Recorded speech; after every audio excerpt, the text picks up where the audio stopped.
please. We're being very quiet. Welcome back to Mama G Gear video. We are Mama G Gear. I'm Mama G. This is Rusty Blades, living their best life.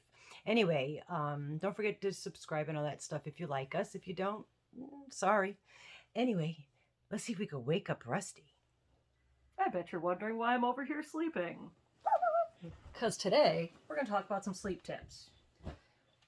Been an insomniac pretty much my entire life. Can you tell? She can attest to me not going to sleep as a child, and now, night terrors. luckily enough, I'm smart to not post the weird videos I take of myself late at night when I'm rambling.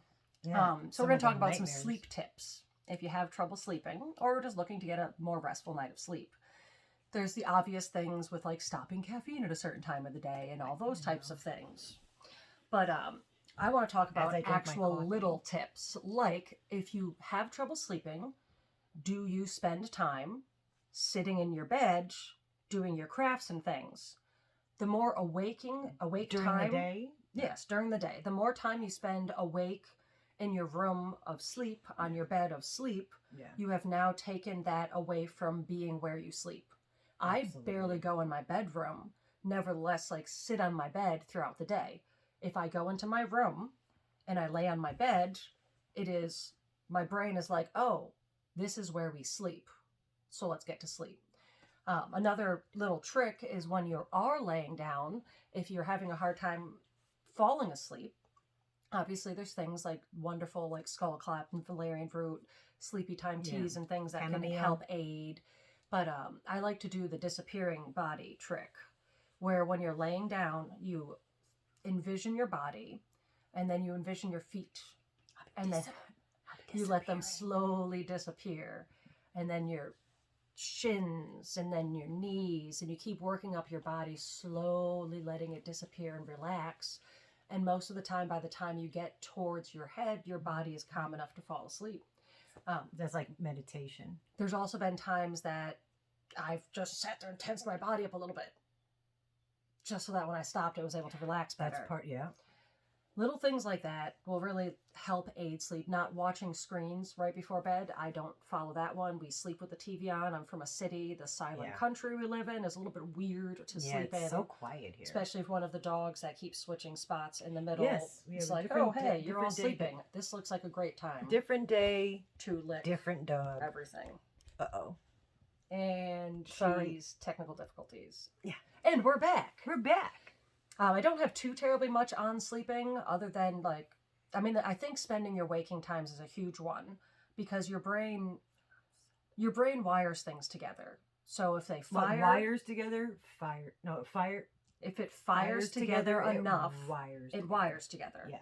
So if one time you sat in your bed and read a book and then got up and continued your day, that fired. They're not going to wire together. But if every single day you sit in your house and when you're in your bed, you're crafting, when you're in your bed, you're doing it, all of those things are wiring. Whereas my bed is wired to its sleeping time. Yeah. So I don't sleep much. I don't either. It's very actually ironic that we're doing a tips on sleeping because when neither of us sleep. I function on 4 hours. Are we hypocrites? No. Or maybe we're just helping people not be like us. Yeah, because it sucks not sleeping. Sometimes. And sometimes it makes me be the crazy person I am. Yeah. Nothing wrong with that. I've gone and I would fall asleep 5 minutes and then I'll wake up and I'll feel like, wow. I'm wide awake. Oh my God, I must have had what time is it? And it was 5 minutes later and I'm wide awake like it's morning and I'll get up and I'll paint or whatever. Well, there's another thing so an average of 8 hours, that is taking into consideration that there's some people that can function on 3 or 4 hours of sleep. There's some people that need to sleep for a 10-hour period to actually be functional. And there's nothing wrong with that because that's an average. And can I speaking of sleep, which clearly we are, and I didn't have to bring that up. And some people feel really badly that they slept for a long time, like it's a bad thing. If you're sleeping, your body needs it.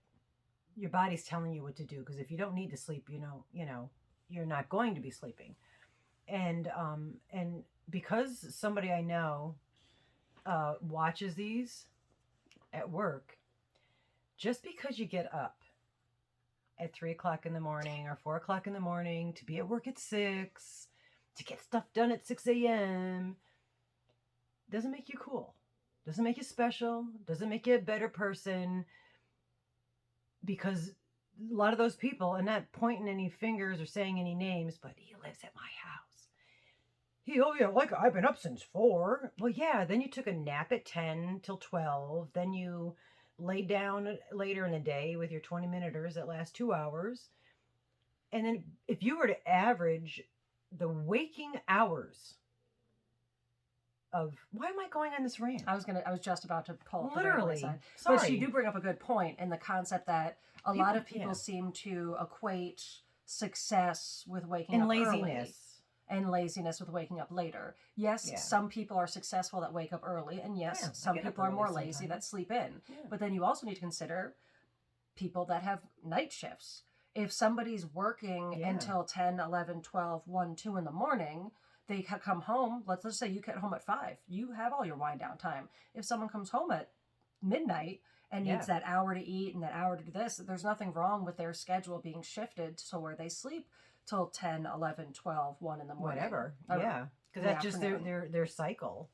You know, so get sleep whenever you can. Don't judge other people by their sleeping patterns.